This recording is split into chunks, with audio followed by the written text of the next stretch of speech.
Sometimes you don't want people out of your life forever. You just want a little distance, a little room to breathe. But the second you take that space, guilt rushes in, almost like you've done something wrong just for needing air.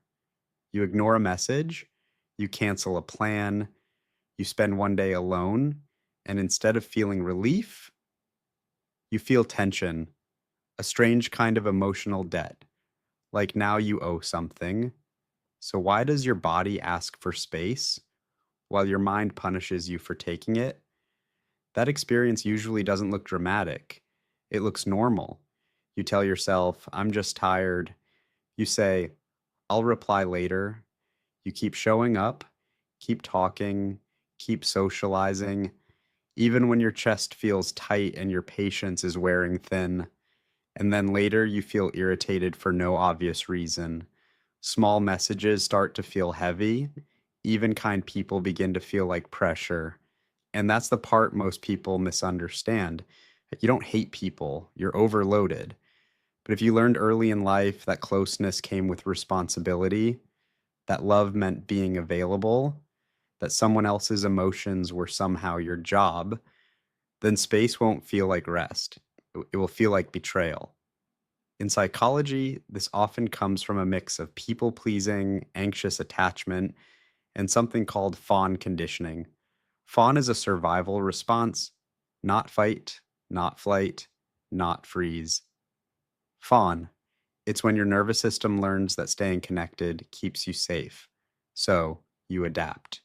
You become easy to be around, useful, reachable, emotionally available, and over time, that adaptation starts to feel like your personality. You stop asking, what do I need right now? And you start asking, how do I avoid disappointing them? So, no, you're not selfish. You're running an old survival program in a new environment. Your brain is acting like a smoke alarm that became too sensitive. It goes off for steam, not just fire. Distance feels dangerous because your nervous system links separation with social risk, and the brain hates social risk. From a neuroscience perspective, the anterior cingulate cortex, the part of the brain involved in social pain, can respond to rejection in ways that feel surprisingly similar to physical pain.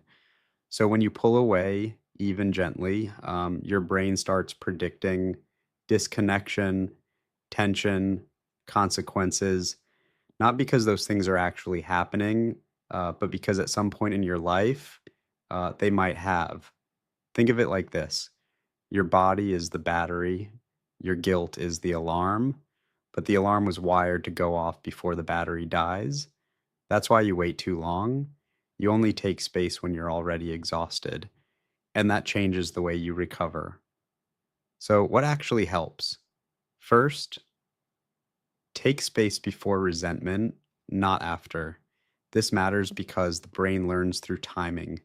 If you only rest after overload, your nervous system starts associating rest with crisis. So instead of disappearing after a draining week, try something simple. Tell one friend, I'm taking tonight to reset. That one sentence teaches your brain that space can happen before collapse. Second, name the guilt without obeying it. This is called cognitive diffusion. When you label the feeling instead of merging with it, the prefrontal cortex has a better chance of calming the emotional reaction. Try saying, this is guilt, not danger. Simple, but powerful, because it interrupts the old pattern. Third, make your space predictable. Uncertainty tends to trigger attachment anxiety, sometimes in you and sometimes in the people around you. But predictability calms the nervous system. So instead of vague distance, try clarity. I'm offline today. I'll reply tomorrow. That gives your brain structure instead of threat. And fourth, separate care from access. You can love someone deeply without being constantly available to them. That distinction matters because healthy boundaries don't reduce love, they reduce emotional burnout. You're not withdrawing care, you're regulating contact. And that changes everything because the real shift is this: space is not rejection, space is regulation.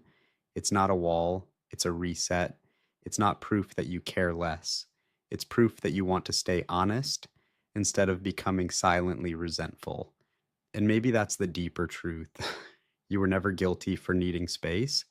You were just taught to feel guilty before you were ever allowed to feel tired.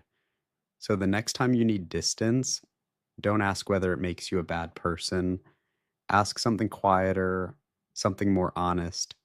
What if this is the first real boundary your nervous system has ever been allowed to trust?